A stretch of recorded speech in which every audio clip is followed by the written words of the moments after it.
ये बताइएगा कि ये जो चेयरमैन है मैनेजमेंट कमेटी के ज़का अशरफ इस वक्त डरबन में मौजूद है। आज उनकी एक मीटिंग भी है जय शाह के साथ, तो इस मीटिंग में क्या कोई एजेंडा लेके जाएंगे ज़का अशरफ साहब?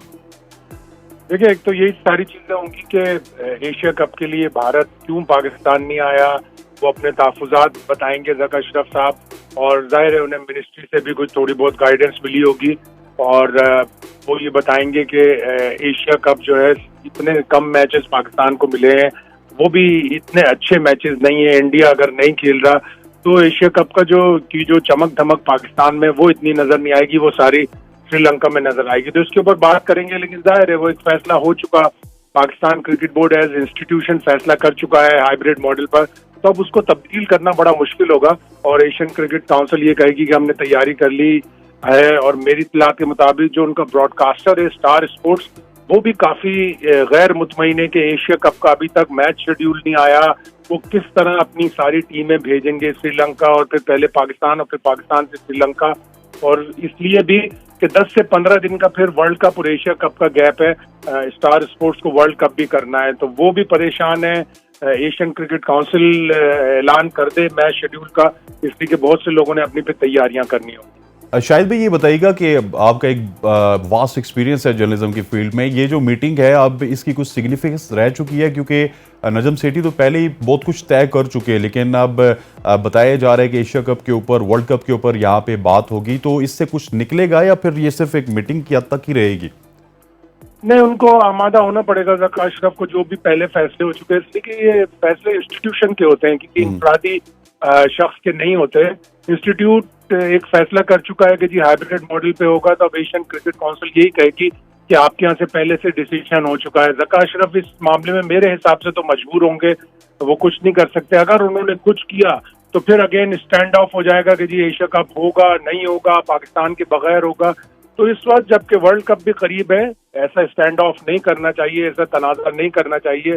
ठीक है, पाकिस्तान क्रिकेट बोर्ड में तब्दीलियां आए दिन होती रहती हैं, अभी ज़का अशरफ हैं, जब इलेक्शन होंगे ना मालूम कौन और आ जाए, और वर्ल्ड कप से पहले ही आ जाए या वर्ल्ड कप के बाद आ जाए, तो इस तरह के फैसले फिर पाकिस्तान को उसकी पासदारी करनी पड़ेगी। इस मीटिंग से मुझे तो नहीं लगता कुछ निकलेगा। अगर ज़का अशरफ साहब ने अपना मौक़िफ़ किया, कुछ तहफ़्फ़ुज़ात का इज़हार किया, कुछ ना माने वो, तो फिर एक स्टैंड ऑफ होगा, और फिर एशियन क्रिकेट काउंसिल के मेंबर भी ये कह देंगे कि जब एक फैसला हो चुका है तो पाकिस्तान के बगैर ही कर लेते हैं एशिया का। अच्छा शायद भी एक आपको भी पता होगा कि हाइब्रिड मॉडल के ऊपर जब बात हुई थी, नजम सेठी साहब ने पाकिस्तानी मीडिया से भी बात की थी, इंडियन मीडिया से भी बात की थी। उन्होंने कहा था जी कि हाइब्रिड मॉडल अगर एशिया कप में अप्लाई होगा तो इसको वर्ल्ड कप में भी आप देखेंगे अप्लाई होगा। और फिर उन्होंने तो बहुत दूर तक 2025 चैंपियंस ट्रॉफी तक हाइब्रिड मॉडल का अप्लाई होना जो है ना, वो अपनी तरीके से बताया था कि हाइब्रिड मॉडल अगर एशिया कप में अप्लाई हो जाता है तो इससे मुद्दे पे कुछ बात हो सकती है, इस इशू को उठाया जा सकता है, जो कि रिसेंटली बड़ा एक हॉट टॉपिक बना हुआ पाकिस्तान में। नहीं बन सकता, वो ऑर्गेनिक स्टैंड ऑफ हो जाएगा, इसलिए कि आईसीसी की टीम यहाँ आई थी, उनके चेयरमैन ग्रेग बार्कले और उनके चीफ एग्जीक्यूटिव जेफ एलरडाइस यहाँ आए थे, और उन्होंने पाकिस्तान के तहफ़्फ़ुज़ात सुने और पाकिस्तान को बताया कि अब ये मुश्किल है कि हाइब्रिड मॉडल पर पाकिस्तान को इंडिया जाना पड़ेगा। पाकिस्तान ने मेंबर्स पार्टिसिपेशन एग्रीमेंट पे साइन किया है। अब पाकिस्तान क्रिकेट बोर्ड ने वजीर आजम को भी लिखा हुआ है और उन्होंने एक कमेटी बनाई है, कमेटी सिफारिशात देगी। तो पाकिस्तान सिर्फ एक ही सूरत में मना कर सकता है कि अगर पाकिस्तान ये साबित कर दे कि इंडिया में पाकिस्तानी खिलाड़ियों को, पाकिस्तानी टीम को सिक्योरिटी खदशात हैं, तो फिर पाकिस्तान नहीं जाएगा और पाकिस्तान के बगैर फिर वो वर्ल्ड कप करा लेंगे, तो पाकिस्तान की टीम का नुकसान होगा। ऐसा करना नहीं चाहिए, उस स्टेज पे नहीं लाना चाहिए, और इस चीज में अब कोई तब्दीली मेरे हिसाब से नहीं हो। वैसे आपका तजिया क्या कहता है कि क्या हम ये तमाम तर जो हमारी कमेटी बनी है इसमें बारी बरकम वजीर भी हैं, कुछ और एजेंसीज के लोग भी हैं, इसके बावजूद भी आपकी तजिया क्या कहता है कि हम इंडिया जाएंगे या फिर नहीं जाएंगे? कोई भी अचानक फैसला भी हो सकता है इंडिया ना जाने का। होगा नहीं ऐसा, मेरे हिसाब से तो पाकिस्तान को जाना पड़ेगा, और ये कमेटी भी और पाकिस्तानी सिक्योरिटी इदारे भी जब ये सारी चीजें देखेंगे कि अब ओनस जो है, जो जिम्मेदारी है सिक्योरिटी देने की, वो इंडिया के ऊपर होगी। वो होस्ट है, उसकी प्रेस्टीज का मामला है, वो क्रिकेट का सुपर पावर है। अगर वो पाकिस्तान जैसी टीम को, जो टॉप 3 टीमों में आती है, सिक्योरिटी नहीं दे पाएंगे, तो फिर इसका मतलब है उनको इवेंट ही नहीं कराना चाहिए, और उन्होंने अभी आगे बड़े इवेंट कराने हैं। तो मेरे हिसाब से तो कमेटी यही फैसला देगी। हाँ, बहुत से बहुत वो ये करेंगे कि सिक्योरिटी डेलीगेशन भेजेंगे जो जाके वेन्यूज का दौरा करेगी। अहमदाबाद पे पाकिस्तान के तहफुजात हैं वो आखिर तक रहेंगे।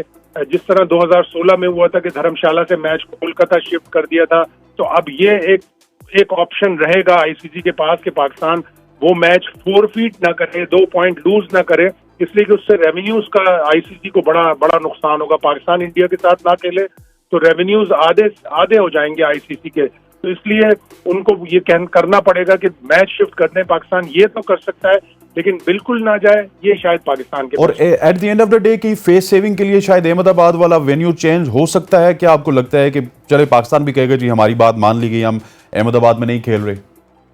एट द एंड हो सकता है, इसलिए कि वो ये चाहते हैं, भारतीय क्रिकेट बोर्ड भी, आईसीसी भी, के इतना बड़ा मैच है तो इसको 1,32,000 तमाशाइयों के सामने खेला जाए, ना कि 70-80 हजार जो कोलकाता में आएंगे उनके सामने खेला जाए। तो वो आखिर वक्त तक चाहेंगे, लेकिन अगर पाकिस्तान ने ये थ्रेट दी कि हम मैच छोड़ देंगे, 2 पॉइंट दे देंगे, 2 पॉइंट देना पाकिस्तान टीम के भी हक में अच्छा नहीं होगा, इसलिए कि 9 टीमें, अगर आप एक मैच अपना फोरफीट कर देते तो जरूरी नहीं है कि आप फिर सेमीफाइनल में पहुंच जाएं। वो 2 पॉइंट आपको बड़े कॉस्टली भी पड़ सकते हैं, तो पाकिस्तान को जाना तो पड़ेगा। ठीक। और शायद हाशमी साहब ये बताइएगा कि आपने पहले जिक्र किया था, इसकी खबरें हमें भी मिल रही हैं कि जो ब्रॉडकास्टर है एशिया कप का, उसी ने ब्रॉडकास्ट करना है वर्ल्ड कप को भी। अभी तक एशिया कप का स्केड्यूल जारी नहीं हो सका, इसकी वजूहात क्या हैं? क्या कुछ चीज़ें फाइनलाइज नहीं होनी, या फिर कहीं ना कहीं पे कुछ ना कुछ चेंजेस होनी है अभी भी? देखिए, भारतीय क्रिकेट बोर्ड का स्टाइल है कि वो आराम से काम करते हैं, आखिरी वक्त पे काम करते हैं। वो कहते हैं कि हमारे पास इतना पैसा है, हमारे पास इतनी ताकत है, हम कुछ भी चीज 2 दिन के अंदर कर सकते हैं।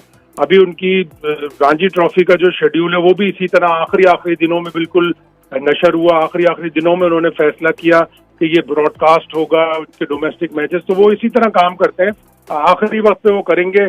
उनके पास एक बहाना ये है कि पाकिस्तान ने हाइब्रिड मॉडल पेश किया, हमें हाइब्रिड मॉडल पे तहफुजात थे, फिर हाइब्रिड मॉडल के बाद भी पाकिस्तान तहफुजात देता रहा, तो वो सारा मलबा जो है शेड्यूल में ताखीर का पाकिस्तान के ऊपर डाल। ठीक। अच्छा, एक और टॉपिक है जिसके ऊपर आपने कल भी बात की थी, मैं आपको सुन रहा था, और वहाँ पर शकील शेख साहब भी मौजूद थे। ये बताइएगा कि एहसान मजारी साहब को लेके काफ़ी ज़्यादा जो है वो कुछ हलकों में उनकी पजीराई तो नहीं हो रही, बल्कि उनको तनकीद का निशाना बनाया जा रहा है कि बहुत ज़्यादा वाइब्रेंट हैं, बहुत ज़्यादा आके टीवी पे बात करते हैं, एशिया कप के हवाले से बात करते हैं, वर्ल्ड कप के हवाले से बात करते हैं। तो इस हवाले से आपका क्या पॉइंट ऑफ व्यू है? देखिए, कमेटी बनाई है प्राइम मिनिस्टर ने, उस कमेटी की मीटिंग करें, उस कमेटी के सिफारिशात दें। रोज वो इंडियन चैनल को या इंडियन अखबार को या पाकिस्तानी चैनल्स को इंटरव्यू देंगे तो उससे बात खराब हो सकती है। आईसीसी की क्लॉज है कि हुकूमती मुदाखलत पर वो मुल्कों को सस्पेंड कर देती है, लेकिन वो स्टेज अभी नहीं आई। पाकिस्तान को कभी ना कभी वार्निंग जरूर मिल सकती है कि आए दिन इस तरह के स्टेटमेंट आते हैं। फिर जो आईसीसी के फंड्स हैं उसमें अगर थोड़ी बहुत भी कोई हुकूमती मुदाखलत नजर आई तो पाकिस्तान को जिम्बाब्वे की तरह सस्पेंड कर देंगे, जो 2019 में किया था। और ये पाकिस्तान के लिए बड़ा एक धचका होगा। तो वो इंतजार करें उस कमेटी का, उस कमेटी में अपनी सिफारिशात दें, उस कमेटी में जाके अपनी जो वो मुअज़्ज़ज़ाना जो सिफारिशात टेलीविजन चैनल पे दे रहे हैं वो सिफारिशात जाकर उस कमेटी में दें, और इंतजार करें कि उनकी पार्टी इलेक्शन जीत जाए। फिर वो, मेरा ख्याल है उनका टारगेट है पीसीबी का चेयरमैन बनना। एक दफा पीपल्स पार्टी जीत जाएगी तो चेयरमैन भी बन जाएंगे वो। एग्जैक्टली। लेकिन ये रवायत तो आपको पता है कि सिटी साहब ने भी डाली कि इंडियन चैनल्स में, पाकिस्तानी चैनल्स में आके बताया। इंडियन चैनल में तो उन्होंने ये भी कहा कि यूट्यूब चैनल से बात करते उस वक्त के अगर इंडिया पाकिस्तान नहीं आता तो हम तो सवाल ही पैदा नहीं होता, पाकिस्तान नहीं आएंगे। फिर at the end of the day आपने देखा कि क्या हुआ। तो इस तरह के स्टेटमेंट्स ही रहते हैं, इस पे इम्प्लीमेंटेशन तो नहीं होती। ये गलत है। आप इंग्लिश में कहते हैं प्लेइंग डाउन द गैलरी, यानी आप लोगों को महसूस करने के लिए, लोगों को खुश करने के लिए आप इस तरह के बयान दे देते हैं, हम इंडिया का ये कर देंगे, हम इंडिया का वो कर देंगे, हम इंडिया नहीं जाएंगे, हम वर्ल्ड कप को खत्म करवा देंगे, हम वर्ल्ड कप को शिफ्ट करवा देंगे। इस तरह के बयान देने नहीं चाहिए अक्लमंद लोगों को, और जो इस पोजीशन पे होते हैं, इस स्टेचर पे होते हैं, उनको तो बिल्कुल भी नहीं देने चाहिए। और एज ए आईपीसी मिनिस्टर क्या आप समझते हैं कि वो उनकी जो राय है उसको काउंट किया जाता है पूरी दुनिया में भी? और माजिद भट्टी साहब पिछले दिनों मेरे साथ मौजूद थे, उन्होंने भी ये कहा था कि जो स्पोर्ट्स मिनिस्टर है उसकी ज्यादातर अगर इंटरवेंशन हो जाएगी पीसीबी में तो उसके बाद पीसीबी पे सैंक्शन भी लग सकती हैं। पीसीबी का एक कॉन्स्टिट्यूशन है, उस कॉन्स्टिट्यूशन की एक क्लॉज ये है कि PCB has exclusive rights to manage, administer and develop the game in the country. Exclusive rights का मतलब है उसमें कोई इंटरफेरेंस नहीं हो सकती, हुकूमत की भी मुदाखलत नहीं हो सकती। हुकूमत का सिर्फ इतना किरदार है कि पैटर्न जो पाकिस्तान के प्राइम मिनिस्टर होते हैं वो पैटर्न है पीसीबी के, वो 2 अपने नॉमिनीज दे देते हैं, वो आए दिन सिफारिशात दे देते हैं। कहीं मुल्क को जाना हो जहाँ सिक्योरिटी खदशात होते हैं तो वो प्राइम मिनिस्टर से एडवाइस लेते हैं। बाकी पाकिस्तान क्रिकेट बोर्ड में और हुकूमती मुदाखलत नहीं होनी चाहिए। और एशिया कप को लेकर जो ज़का अशरफ साहब का मौक़िफ़ है वो भी आपने सुना होगा। जब बीबी की बर्थडे थी उसमें उन्होंने मज़ारी साहब के साथ बैठ के ही कहा था जी कि ये तो अजीबो-गरीब से मैच हो रहे हैं और छोटी टीमों के साथ मैच हो रहे हैं, इसका कोई फ़ायदा नहीं होगा। तो अब पाकिस्तान के पॉइंट ऑफ व्यू से आपको ये सवाल पूछना चाहता हूँ कि क्या पाकिस्तान कोई नया पिंडोरा बॉक्स खोल देगा जी कि हम नहीं जाएंगे, या कुछ इस तरह की चीज़ होगी इस मीटिंग के बाद डरबन वाली? खुलेगा अगर पाकिस्तान ने और कोई तहफ़्फ़ुज़ात दिए और कोई ये कहा कि हम नहीं खेलेंगे और हमें इंडिया हमारे पास आए, हमारा एशिया कप हमारे यहाँ के खेले, तो फिर मेरा ख्याल है एशियन क्रिकेट काउंसिल अपने और खुसूसन भारत अपनी लॉबिंग करके एशिया कप बगैर पाकिस्तान के करा। अच्छा, मतलब कि इस दफ़ा वो फिर ब्रॉडकास्टर उनको तंग नहीं करेंगे? जाहिर है इंडिया का ब्रॉडकास्टर है तो इंडिया को क्यों तंग करें। लेकिन हाशमी साहब वही तो ब्रॉडकास्टर हैं जो कहते हैं कि हम इंडिया पाकिस्तान की जो मैचेस हैं उनसे पैसे कमाते हैं। जाहिर है वो ब्रॉडकास्टर फिर अपने पैसे कम कर देगा। जो टेलीविजन राइट्स के पैसे वो एशियन क्रिकेट काउंसिल को देगा, $10 मिलियन के करीब है, वो $10 मिलियन वो $3 या $4 मिलियन पे आ जाएंगे। हाँ, मतलब कि उनको नुकसान तो कहीं ना कहीं भी होगा। जाहिर है नुकसान तो होगा, लेकिन उनको फिर अपने हिसाब से फिर वो अपने हिसाब से कवरेज करेंगे। ठीक हो गया। अच्छा आशुम साहब, आखिर में मैं एक टॉपिक के ऊपर आपसे बात करना चाहता हूँ। ये टॉपिक हमने सोशल मीडिया पर देखा लेकिन अभी तक ये स्क्रीन की जीनत नहीं बना। बहुत सारे ऐसे क्रिकेटर्स हैं जिसमें एहसान आदिल भी शामिल हैं, हमाद आजम भी शामिल हैं, जो कि प्री मेच्योर आप इसको रिटायरमेंट कह सकते हैं। 31-32 साल की उम्र है, रिटायरमेंट ले रहे हैं लीग क्रिकेट के लिए। ये इस सारे मुद्दे को आप किस तरह देख रहे हैं? देखिए, कुछ रिक्वायरमेंट्स होती हैं जब प्लेयर खेल रहा होता है। एहसान आदिल बड़ा अच्छा फास्ट बॉलर था, हमाद आजम बहुत अच्छे ऑलराउंडर थे, दोनों को मिसबाह उल हक ने बड़ा अच्छा यूज किया, लेकिन वो अपनी जगह टीम में बरकरार न रख सके। हमाद आजम ने तो 2010 का T20 वर्ल्ड कप भी खेला है जो वेस्ट इंडीज में हुआ था। हाँ। फिर वो अपनी जगह बरकरार नहीं रख सके और उन्होंने फिर इतनी मेहनत डोमेस्टिक क्रिकेट में नहीं की और मुकाबला भी फिर जाहिर है बढ़ता चला जाता है। ऑलराउंडर पे ऑलराउंडर आते हैं, फास्ट बॉलर पे फास्ट बॉलर आते हैं। तो अब उन्होंने ये सोचा कि रिटायरमेंट लेकर कहीं दुनिया में लीग खेल लें, अमेरिका में जाके क्रिकेट खेल लें।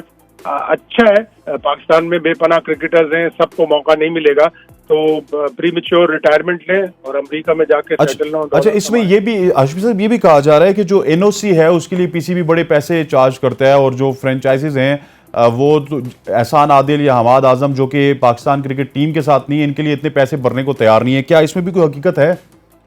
देखिए, ये हर दुनिया का बोर्ड उस कंट्री से जो लीग करा रही होती है उससे पैसे लेता है। पाकिस्तान क्रिकेट बोर्ड ने क्या तय किया है, मैंने अभी इसके ऊपर होमवर्क नहीं किया था, मैं पता करके नेक्स्ट टाइम जब आपसे बात करूंगा तो इंशाल्लाह जरूर बताऊंगा। हर लीग मेंबर बोर्ड को जो जिसके भी प्लेयर उसके लीग में आके खेलते हैं उसको एक खास अमाउंट देती है। ठीक हो गया। और आखिरी सवाल आपसे पूछूंगा कि समी असलम भी चले गए, एहसान आदिल भी चले गए और हमाद आजम भी, और इस तरह बहुत सारे क्रिकेटर्स जाने को तैयार हैं, तो कहीं ना कहीं पाकिस्तान क्रिकेट को इससे कुछ खदशात हैं, या जिस तरह आपने पहले कहा कि कोई मसला नहीं, हमारे पास क्रिकेटर्स बहुत ज्यादा हैं? ये क्रिकेटर्स हैं, नए लड़के आते रहते हैं, जाहिर है फिर वो लड़के जो डोमेस्टिक क्रिकेट खेलकर इंटरनेशनल क्रिकेट में आते हैं वहां परफॉर्म नहीं कर पाते, फिर उनको दोबारा चांस नहीं मिलता, तो अगर किसी दूसरे मुल्क चले जाएं। समी असलम का एक केस सामने है, बड़ा अच्छा टैलेंटेड प्लेयर था, लेकिन उसको अपॉर्चुनिटी मिली, अमेरिका में सेटल हो गया, उसकी फैमिली अच्छा कफालत कर पाएगा, तो अच्छा है अगर क्रिकेटर्स को कहीं भी मौका मिल रहा है जाएं।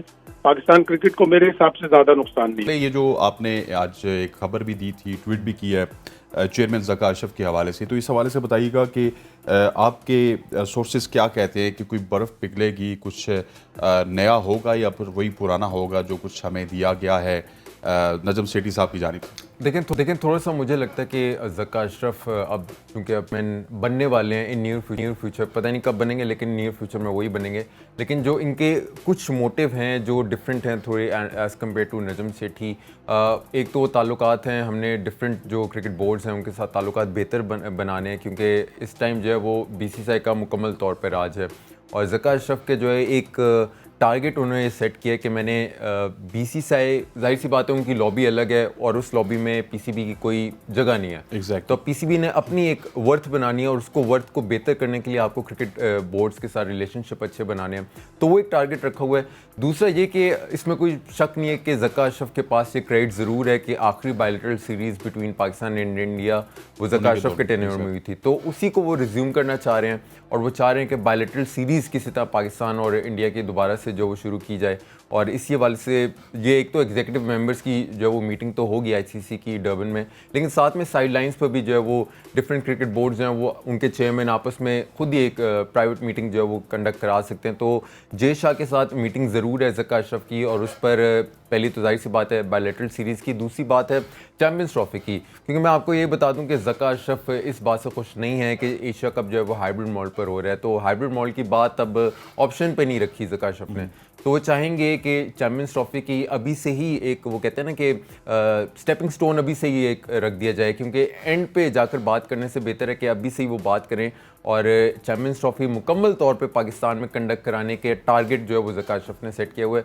तो एक हेल्दी हमें लग रहा है कि पाकिस्तान के जो है वो एक बेहतर तरीके से फेस जो है वो ज़का अशरफ ज़रूर रिप्रेजेंट कर सकते हैं। और क्या आप समझते हैं कि एशिया कप या वर्ल्ड कप के हवाले से भी कुछ रिलैक्सेशन मिल सकती है, कुछ मैचेस ज़्यादा मिल सकते हैं, या वो बस फाइनल हो चुके हैं? देखें, एशिया कप के हवाले से हमारे जो फेडरल मिनिस्टर हैं आईपीसी के एहसान मज़ारी, उन्होंने कहा कि इस पर हम लोग मज़ीद बात कर रहे हैं और हमें मुकम्मल तौर पे अभी भी हमारी उम्मीद है कि मुकम्मल तौर पे एशिया कप जो है पाकिस्तान में होगा। ये ठीक है, स्टेटमेंट के तौर पे तो ठीक है, आप बीइंग अ पैट्रियोटिक आप पाकिस्तानी हैं, आपको सुनने में भी अच्छा लगता है, लेकिन रियलिटी अलग है।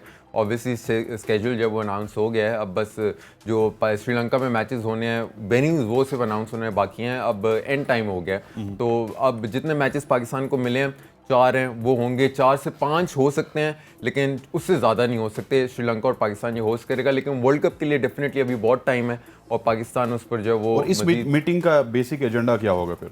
देखिए, जो मीटिंग का बेसिक एजेंडा है, पहली तो ऑब्वियसली क्रिकेट बोर्ड्स के साथ अच्छे से रब्ता रखना, उनके साथ ताल्लुकात बेहतर बनाना, पीसीबी का जो है वो इंटरनेशनल फेस एक बनाना। क्यों हम लोग अमूमन आपके पिछले प्रोग्राम्स में हम लोग डिस्कस करते हैं कि पॉलिटिकल इंस्टेबिलिटी की वजह से हम लोग इंटरनेशनल रिलेशंस जो है वो नहीं देखते, हम लोग मिस आउट कर देते हैं कि हमारे क्रिकेट ऑस्ट्रेलिया के साथ ताल्लुकात कैसे हैं, क्रिकेट न्यूजीलैंड के साथ ताल्लुकात किस तरह है, तो उनको बेहतर बनाना है। ताकि अब देखें, बायलैटरल सीरीज़ हो गई, अब हमारा अगला टारगेट है ट्राई नेशन सीरीज़ को कंडक्ट कराना। अगला उसके बाद है, हमने मुकम्मल तो ऑब्वियसली एशिया कप नहीं हुआ, लेकिन चैम्पियंस ट्रॉफी कंडक्ट कराना, फिर उसके बाद अंडर 19 वर्ल्ड कप। ये बड़े बड़े मेन टारगेट्स हैं।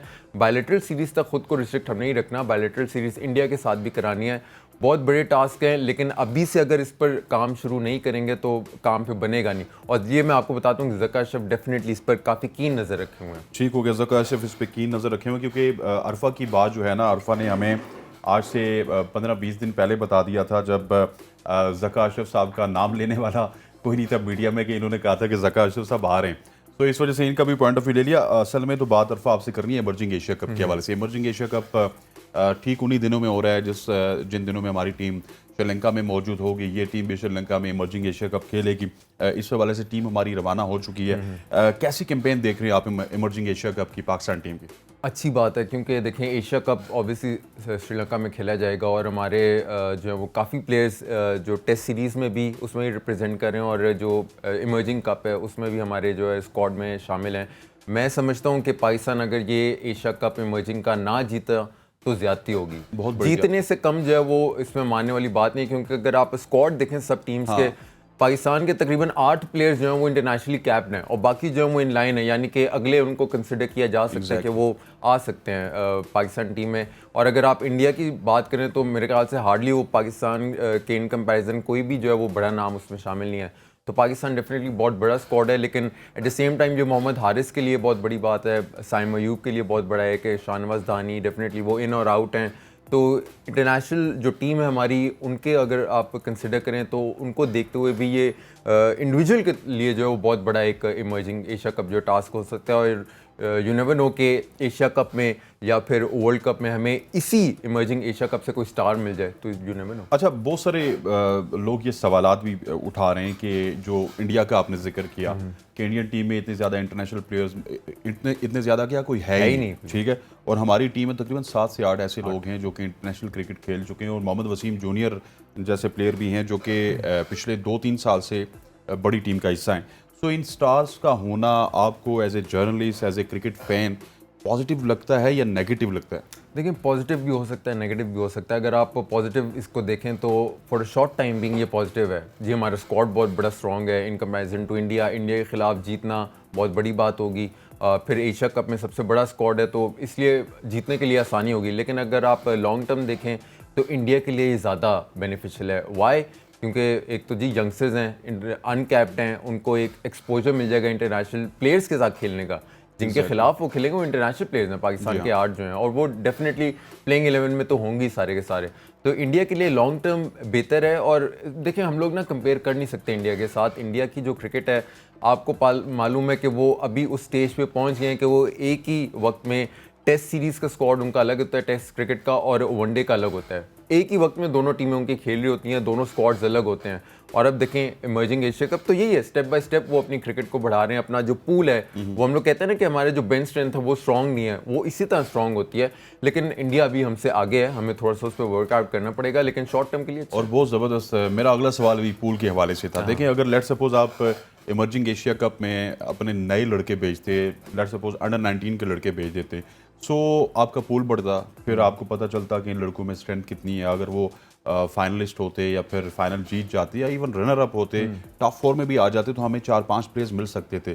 तो इस एक्टिविटी से आई थिंक पूल नहीं बढ़ेगा, क्योंकि 7-8 प्लेयर्स तो आपने उन्हीं को एडजस्ट कर दिया कि जो श्रीलंकन टूर में एडजस्ट नहीं हुए, उनको इधर एडजस्ट कर दिया गया। बात ठीक है हसनैन आपकी, लेकिन आप ये देखें कि हमारे पास उनके अलावा है नहीं, ऑप्शंस नहीं है। यही बेस्ट है, अंडर 23 के यही प्लेयर्स हैं। क्योंकि फिर बात वही है कि अगर आप किसी नए को चांस देते तो उस पर फिर उंगली उठती कि भाई इसकी तो परफॉर्मेंस नहीं है उस तरह से, ये तो बेहतर था, ये तो एलिजिबल भी था, तो आपने ए को क्यों नहीं पिक किया, आपने बी को क्यों पिक किया। तो वो एक डिबेट अलग बन जाती है। लेकिन बात लॉन्ग टर्म और शॉर्ट टर्म की है कि पाकिस्तान के लिए शॉर्ट टर्म के लिए तो ये अच्छा है, लेकिन अगर लॉन्ग टर्म देखा जाए तो इंडिया के लिए ये ज़्यादा बेहतर है। और as a captain Mohammad Haris को आप कैसा देख रहे हैं? क्योंकि बहुत सारे लोगों ने सवाल खड़े किए, आपने देखा होगा जब ये टूर अनाउंस हुआ था, कासिम अकरम के हवाले से सवालात हुए थे कि उनकी कैप्टनसी में शुएब मलिक भी खेल चुके हैं, बड़े बड़े क्रिकेटर्स खेले हैं उनकी कैप्टनसी में, उनको कैप्टन मटेरियल कहा जाता था। Out of nowhere Mohammad Haris जो है उनका टीम में शामिल होना और फिर एज ए कैप्टन टीम को लीड करना कैसा है? अच्छा, मेरे ख्याल से मुझे लगता है कि पाकिस्तान क्रिकेट बोर्ड जो है, जो सिलेक्शन कमेटी है, उसने कोर फोकस किया है मोहम्मद हारिस पे। वाई? क्योंकि एशिया कप और वर्ल्ड कप आ रहा है, तो वो चाह रहे हैं कि हमारे पास कोई कप्तान जो है वो उस तरह का बनाए जिसको हमने इंटरनेशनली यूटिलाइज भी करना है। और डेफिनेटली जब आप नंबर 3 की बात करें तो बहुत ही इंपॉर्टेंट किस्म का नंबर है उनके पास, तो वो शायद कॉन्फिडेंस उस इमर्जिंग एशिया कप से गेन करवाना चाह रहे हो। फिर सेकेंडली मेरे ख्याल से कोई मुश्किल बात होगी नहीं। अच्छी बात है कि आपके पास कासिम अकरम भी हैं, तो चलें आप मोहम्मद हारिस को भी टेस्ट कर सकते हैं। मोहम्मद हारिस ने कप्तानी की है, अंडर 19 में भी की है, पेशावर रीजन में भी उन्होंने की है कप्तानी, तो उनके लिए कोई नई बात नहीं है। और अच्छी बात है, इसी टूर्नामेंट से उनका कॉन्फिडेंस। लेकिन ये कॉन्फिडेंस देखें, ये वो वाला काम ना हो जाए ना जो हमने इससे पहले रोहिल नज़ीर के साथ किया। हमने 1.5-2 साल उनको कैरी किया टीम के साथ। अब पिछले टूर में वो हमारे साथ थे, उन्होंने 87 आई थिंक रन्स बनाए थे। इस टूर में वो रिजर्व्स में, ट्रैवलिंग रिजर्व्स में। तो इस तरह का काम ना हो जाए ना कि आप एक बंदे को जब प्रिपेयर करते हैं तो उसको लॉन्ग टर्म लेके जाया जाए। इसी तरह जिस तरह आज हम मोहम्मद हारिस के ऊपर हाथ रखे, इसी तरह के ज़माने में कासिम अकरम के ऊपर हाथ था। अब वो कितने कासिम अकरम का तो चले, कासिम अकरम का ना अभी है, टाइम है अभी, लेकिन मोहम्मद हारिस का ठीक है, मैं सपोर्ट करूंगा। लेकिन आपने लॉन्ग टर्म होना चाहिए, लॉन्ग टर्म। लेकिन आप ये देखें ना कि पास से हमें सीखना चाहिए। आपने रोहिल नज़ीर की बड़ी कमाल की एग्जांपल दी है, साथ में मैं उमर मसूद की भी एग्जांपल दूंगा। ये कुछ ऐसे थे जो इंटरनेशनली सर्व कर सकते थे। रोहिल नज़ीर का तो अनफॉर्चुनेटली जो इंटरनल पॉलिटिक्स होती है, रीजनल की जो पॉलिटिक्स होती है, आप समझ सकते हैं कि वो किन रीजन से वो खेलते थे और क्यों उनको जो निशाना बनाया गया। बहुत ही कमाल के थे, अंडर 19 कप्तानी भी उन्होंने की है, तो सेट थे बिल्कुल ऊपर आने के लिए। लेकिन अनफॉर्चुनेटली उनके साथ जो है काफ़ी बुरा, और जो अब वो आउट ऑफ नोवेयर हैं, वो कहीं है नहीं सर्किट में, कहीं भी हमें नज़र नहीं आते। लेकिन मेरे ख्याल से मोहम्मद हारिस को जो ये किया है, ये एशिया कप और वर्ल्ड कप को नज़र रख के जो है किया, ताकि उनका कॉन्फिडेंस बूस्ट हो सके और थोड़ा सा जो है वो बेहतर तरीके से रिप्रेजेंट। बाकी जो नो इंटरनेशनल प्लेयर्स हैं, ये अगर इंडिया श्रीलंका में परफॉर्म कर जाते हैं और इमर्जिंग एशिया कप में परफॉर्म करते हैं, तो क्या आप देख सकते हैं कि इनको फिर आगे इसी परफॉर्मेंस की बुनियाद पे एशिया कप या फिर वर्ल्ड कप खिलाया जाएगा? वाई नॉट, आप देखें सरप्राइज पिक तो होनी चाहिए। वो जो वाइल्ड कार्ड एंट्री होती है वो तो बहुत ही कमाल के 92 में जैसे इंजमाम को पिक कर लिया था आउट ऑफ नोवेयर। तो मेरे ख्याल से वैसे तो मुझे ये लगता है पर्सनली कि आपके वर्ल्ड कप में या एशिया कप में साइम अयूब आपके जो है वो ट्रम्प कार्ड हो सकते हैं, लेकिन इन तमाम में अगर देखा जाए थोड़ा सा तो उमैर बिन यूसुफ मुझे काफ़ी टैलेंटेड लगते हैं। उनका जो है वो अगला हम देख सकते हैं कि वो पाकिस्तान को अच्छे तरीके से लॉन्ग टर्म के लिए सर्व कर सकते हैं। कामरान गुलाम के साथ थोड़ी सी जो है वो अनफॉर्चुनेट बात हुई कि उनको अंदर लाकर विदाउट खिलाए उनको जो है वो बाहर कर दिया। शाहनवाज दानी के लिए अच्छा हो सकता है कि वो अभी अपने आप को एस्टैब्लिश जो है उस अगर वो पिक्चर्स वगैरह ना लें, चलिए ठीक है, वो सोशल मीडिया का वो अलग होता है, लेकिन उसको भी कंट्रोल करके चलना है। लेकिन ये इंडिविजुअली जो है वो बेहतर है एशिया कप। अच्छा, वसीम जूनियर के हवाले से ना मेरी बड़ी नज़र है वसीम जूनियर के ऊपर, क्योंकि जब से वसीम जूनियर खेल रहे हैं मेरा ख्याल है कि this is the only time Sri Lanka में भी और फिर इंडिया में भी अगर वर्ल्ड कप के लिए हम उनको लेके जाते हैं ना तो उनको एक चांस मिलेगा, क्योंकि वसीम जूनियर इस तरह के बॉलर हैं जो कि यॉर्कर्स भी बड़े अच्छे करते हैं, फिर स्किड भी उनकी अच्छी है और रिवर्स स्विंग भी करते हैं। वसीम जूनियर अगर परफॉर्म करते हैं तो मैं समझता हूँ कि हमें ज़्यादा हेल्प मिल सकती है वसीम जूनियर की सूरत में इंडिया में। बिल्कुल मिल सकती है, क्योंकि आप ये देखें कि एक तो श्रीलंका की पिचेस तेज़ तो हैं नहीं, डस्टी ड्राई पिचेस होंगी, स्पिनर्स के लिए ज़्यादा साजगार होती हैं।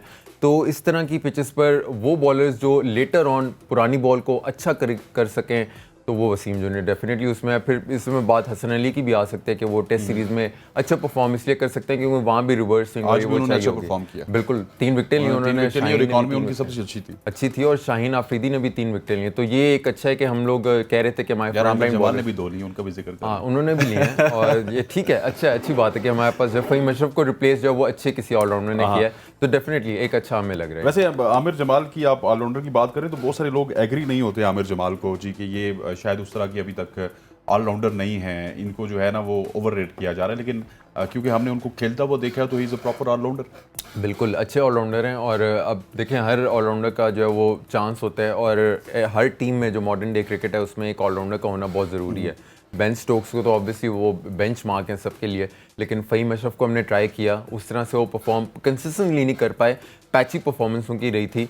लेकिन ठीक है, मोहम्मद अली को भी हमने रिसेंटली ट्राई किया था, लेकिन उनको थोड़ा सा जो है वो अर्ली हम लोग बाहर कर गए थे। थोड़ी सी नाइंसाफ़ी इसलिए हुई थी क्योंकि he is a very good cricketer. हाँ he is a very good cricketer, लेकिन फ्लैट विकेट्स पे उनको चांस देना फिर उसके बाद बाहर कर देना थोड़ा सा गलत है। लेकिन आमिर जमाल एक तो यंग है, एग्रेशन भी है और हमें चाहिए इस तमाम तर इंग्रेडिएंट्स मौजूद हैं आमिर जमाल के अंदर जो कि पाकिस्तान टीम को सर्व कर सकते हैं। और फिर बड़ी हौसला अफजा खबरें हैं, पहले जो हमारा टाकरा था ये एक प्रैक्टिस मैच ही है, लेकिन it's a very good sign for Pakistan cricket. Very good, क्योंकि हम लोग देखें पहले ही बात कर रहे थे कि विटालिटी T20 ब्लास्ट में शाहीन आफरीदी उस तरह से बॉलिंग नहीं कर पा रहे थे, हसन अली भी अपनी वो पैची वाली परफॉर्मेंस में, लेकिन आते ही उन्होंने जो है वो एक मैं कहूँगा काफ़ी टफ कंडीशंस, क्योंकि वो पेसर्स के लिए साजगार नहीं है श्रीलंका की कंडीशंस।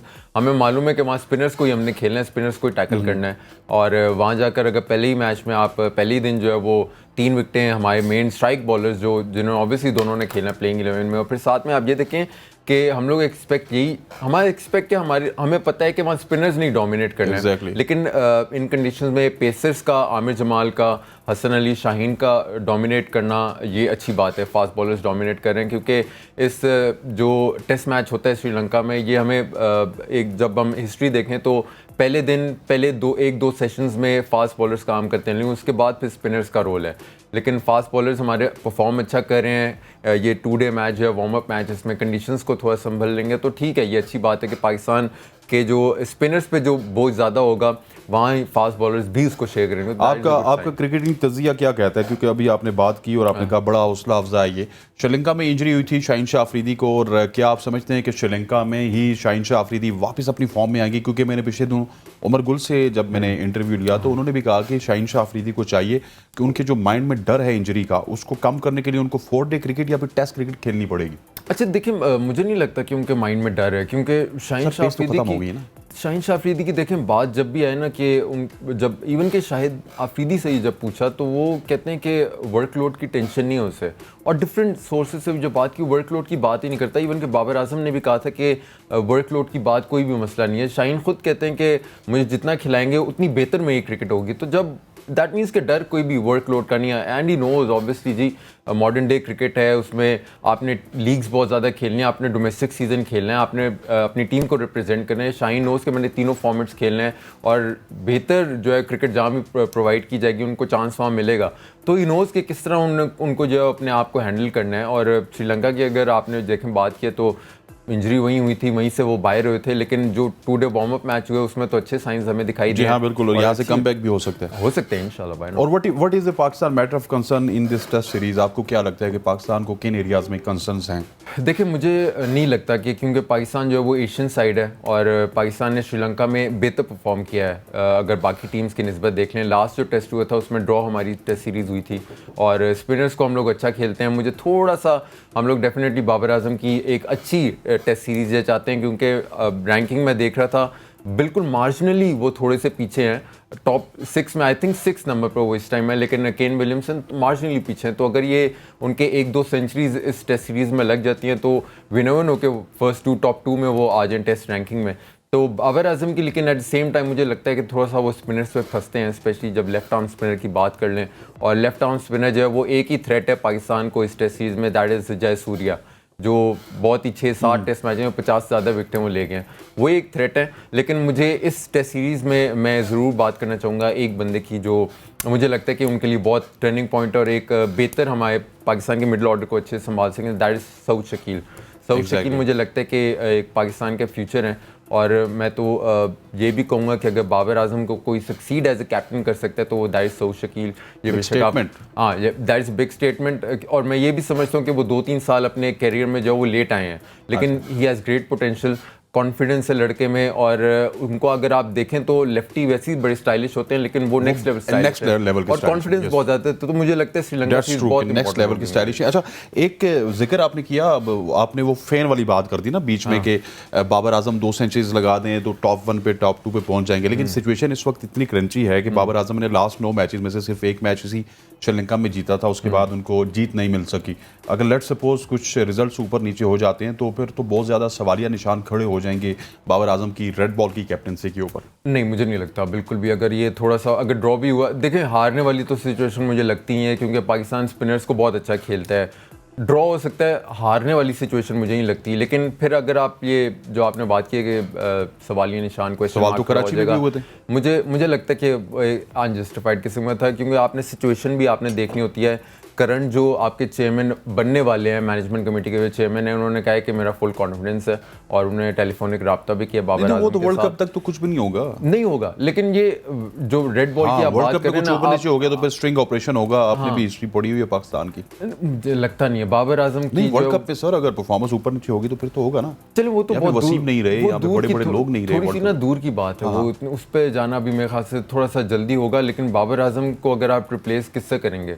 वो बाबर आजम कोई मतलब एक नॉर्मल लॉट से तो नहीं है, वो एक लेजेंड बनने वाले एलीट लॉट है, नो डाउट, इसमें कोई अलग बात नहीं है। लेकिन अभी उन्हें टाइम देना चाहिए, कोई अभी इतनी कोई जल्दबाजी नहीं है। अच्छा, मैंने आपसे पूछा था कि पाकिस्तान मैटर ऑफ कंसर्न क्या क्या है, तो मैंने 2-3 फिगर्स निकाली हुई। अब्दुल्ला शफीक 9 50s इन 9 इनिंग्स, ठीक है जी।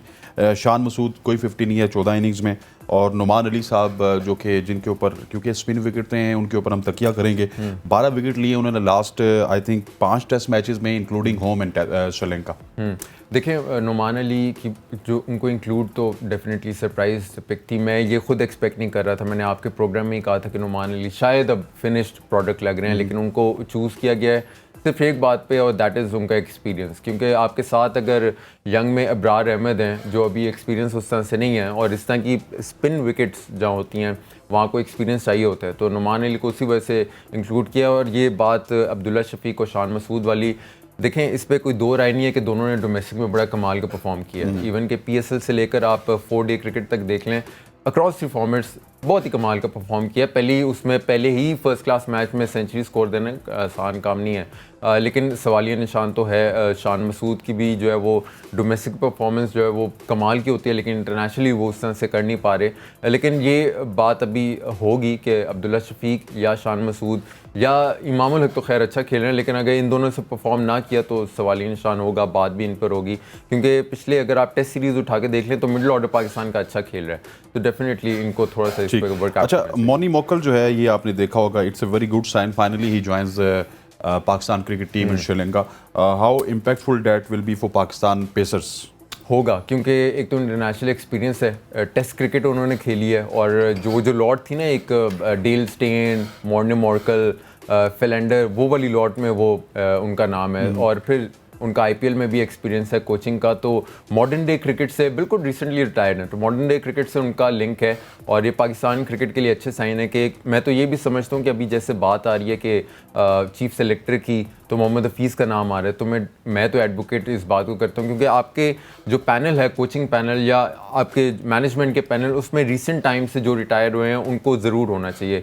क्योंकि अभी अगर आप देखें ना कि आप हमारे पास बेंचमार्क कौन से है, कौन सी मैनेजमेंट है, दैट इज़ इंग्लैंड की है। और उनको अगर आप देखें तो मैकलम उन्होंने रखे हैं, तो बिल्कुल रिसेंट टाइम से उन्होंने पिक किए हैं। तो पाकिस्तान को भी थोड़ा सा जो है वो इस रखना चाहिए। चीफ सेलेक्टर हमारे मोहम्मद हारून रशीद थे, उससे थोड़ा सा आगे देखना चाहिए। और अगर मोहम्मद हफीज़ इंक्लूड करते हैं तो that won't be a bad option. तो इसी तरह मॉर्ने मॉर्कल के भी अभी रिसेंट टाइम्स पे था, उनके पास बहुत अच्छा एक्सपीरियंस है, तो उनको इंक्लूड करना। मोहम्मद हफीज़ की आपको पता है कि रमीज़ राजा के साथ भी अच्छे ताल्लुकात नहीं थे, और फिर जिस तरह उन्होंने रिटायरमेंट का ऐलान किया था, बात खबर ये थी कि उनकी शायद बाबर आजम के साथ भी इतना कोई ज़्यादा जो है ना अच्छे ताल्लुकात नहीं थे जब वो खेल रहे थे। तो ये चीज़ें जब वो चीफ सेलेक्टर होंगे तो वो भूल के ही चीफ सेलेक्टर बनेंगे, या फिर ये हमें इसका जो है ना वो कुछ ऐसे खदशात भी हो सकते हैं कि वो आएंगे तो फिर अपनी कोई नई सोच लाएंगे? देखिए, मोहम्मद हफीज़ जब क्रिकेटिंग उसमें कर रहे थे तो वो उन्होंने अजहर अली के साथ भी तो ऐसा ही हुआ था ना, रातों रात वो रिटायर हो गए। लेकिन बाज़ लोग हैं 14 इनिंग्स के बाद रिटायर नहीं हो रहे, 9 इनिंग्स के बाद रिटायर नहीं हो रहे, लेकिन अजहर अली एक इनिंग्स में फेल हुए बाहर, फवाद आलम एक इनिंग्स में फेल हुए बाहर, हफीज़ 3-4 मैचेस फेल हुए, उसके बाद पता चला जी कि प्रेस कॉन्फ्रेंस करके बाहर हो गए। तो सारा बाबर आजम के टेनोर में हुआ। लेकिन देखें, मोहम्मद हफीज़ की एक बहुत अच्छी बात है कि वो 12 उन्होंने अपनी स्टेटमेंट्स इसमें दिए हैं कि मैंने अपनी गलती से सीखा। शुरू में बड़ा रिजिड था, लेकिन लेटर ऑन जो है वो कैरियर में अपने आप को फ्लेक्सिबल किया, अपनी गलतियों से सीखा। तो अब चूंकि ये जॉब एक अलग होगी, और उन्होंने एज अ मेरे ख्याल से जो लॉर्ड कैलेंडर्स जो थे उसमें as a mentor he almost जो है वो काम किया था। तो अगर उनको चीफ सेलेक्टर की ये मिलती है जॉब, तो मैं तो कहूँगा कि ये अच्छी बात होगी, क्योंकि एक तो वो इस सारे बैच से जो हमारी टीम है उसके साथ लिंक्ड हैं, उन्हें पता है कि कौन से प्लेयर में कितनी जो है वो बेहतर जो सलाहियत है, स्ट्रेंथ वीकनेस का उन्हें पता है। फिर उनको एक बाबर आजम के साथ, अगर ये आई डोंट नो कि आपने वैसे कहा है कि उनके साथ जो है ताल्लुकात अच्छे नहीं है, लेकिन मुझे लगता है कि वो उस तरह के सीनियर हैं नहीं जो किसी यंगस्टर के साथ ग्रज रखेंगे। तो मुझे तो लगता है अगर तो उन्होंने आमिर के साथ भी काफ़ी रखा था। देखो, वो एक असूल था, वो एक असूल की बात थी, और मैं उस बात को मैं एडवोकेट करूंगा। जो जिस बात पे उन्होंने या रमीज़ राजा या अजहर अली ने किया था वो बिल्कुल ठीक किया था, इस पर ज़ीरो टॉलरेंस होनी चाहिए। लेकिन मोहम्मद हफीज़ की अगर बात करें तो मुझे लगता है कि वो बेहतर चीफ सेलेक्टर के तौर पर साबित हो सकते हैं।